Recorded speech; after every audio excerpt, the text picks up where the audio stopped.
तर समोर आहे आपली V-Strom SX250 2025 मॉडेल आणि आतापर्यंत ही गाडी चालली आहे 16,459 किलोमीटर। आणि या 16,459 किलोमीटरच्या प्रवासामध्ये आतापर्यंत मला या गाडीमध्ये काय काय प्रॉब्लेम्स आले ते सगळे मी तुम्हाला सांगतो। सगळ्यात पहिला मला प्रॉब्लेम आला तो म्हणजे कॅलिपरचा। इथे व्हायचं काय ना, हा कॅलिपर चांगला वर्क होत नसल्यामुळे इथला जो ड्रम असतो ना, तो ड्रम या ब्रेक पॅडला पुढे पुश करून ठेवायचा, त्यामुळे हे ब्रेक पॅड कायम या डिस्कला चिटकून राहायचे, त्यामुळे हे पूर्णपणे घासायचे। ब्रेक पॅड घासून झाल्यानंतर हा जो मेटलिक पार्ट आहे ना, हा मेटलिक पार्ट या पूर्ण डिस्कला घासायचा। नंतर मी सर्व्हिस सेंटरला जाऊन हा पूर्ण कॅलिपरच बदलून घेतला, त्यानंतर हा प्रॉब्लेम माझा सॉल्व्ह झाला। दुसरा प्रॉब्लेम मला इथे बघायला मिळाला, म्हणजे इथून ना ऑइल लीक व्हायचं। कंपनीवाल्यांनी म्हणजे सर्व्हिस सेंटर वाल्यांनी प्रॉपर अशी ही फिटिंग करून दिली आहे, त्यामुळे हा सुद्धा प्रॉब्लेम माझा सॉल्व्ह झाला। तिसरा प्रॉब्लेम म्हणजे इथून जेव्हा आपण ऑइल बाहेर काढतो ना, तिथे थोडासा लीक झालेलं, मला वाटतं ते वॉशर लीक झालेलं, तो वॉशर पण फिट केला घरी येऊन, त्यामुळे तो एक प्रॉब्लेम सॉल्व्ह झाला। चौथा प्रॉब्लेम मला बघायला मिळाला तो इथे व्हायचं काय, जेव्हा मी पुढचा ब्रेक मारायचो तेव्हा ब्रेक मारल्याच्या नंतर गाडी एकदम स्मूथली थांबायला पाहिजे ना, तर स्मूथली न थांबता गाडी गचके देत जसे खटके मारत गाडी थांबायची। सर्व्हिस सेंटरला गेल्याच्या नंतर त्यांनी ही डिस्क बघितली, तर डिस्क ना हलकीशी कुठेतरी बेंड होती। त्यानंतर सर्व्हिस सेंटर वाल्यांनी ही पूर्णपणे डिस्कच बदलून दिली, त्यामुळे तो प्रॉब्लेम माझा सॉल्व्ह झाला। आता प्रॉपर वर्क होतंय। पाचवा प्रॉब्लेम या गाडीमध्ये आता मला जाणवतोय, खूप दिवस झाले सर्व्हिस सेंटरला एकदा जाऊन दाखवलं तरी सुद्धा मला त्याचं सोल्युशन मिळालं नाहीये। तो प्रॉब्लेम म्हणजे हँडल वोबलिंगचा। होतं काय, जेव्हा मी कुठल्याही रस्त्याला जाऊ दे, हायवेला जाऊ दे किंवा सर्व्हिस रोडला, होतं काय, जेव्हा मी हँडल सोडायचा प्रयत्न करतो ना, तेव्हा हँडल एक हात धरला तर काही होत नाही, मात्र दोन्ही हात सोडायचा प्रयत्न केला, सोडले तर हँडल पूर्णपणे असं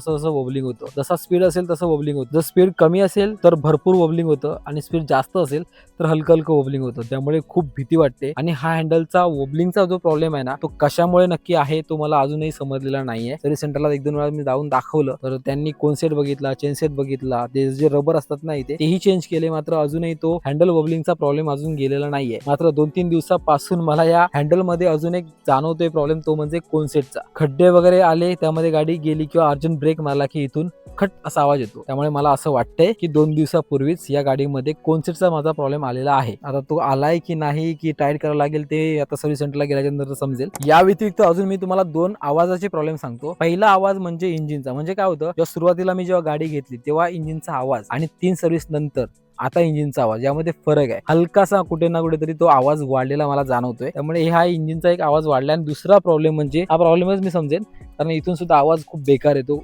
खड्ड्यामध्ये जेव्हा गाडी वगैरे जाते ना, तेव्हा आवाज येतो तो या फायबरचा। हे बघा,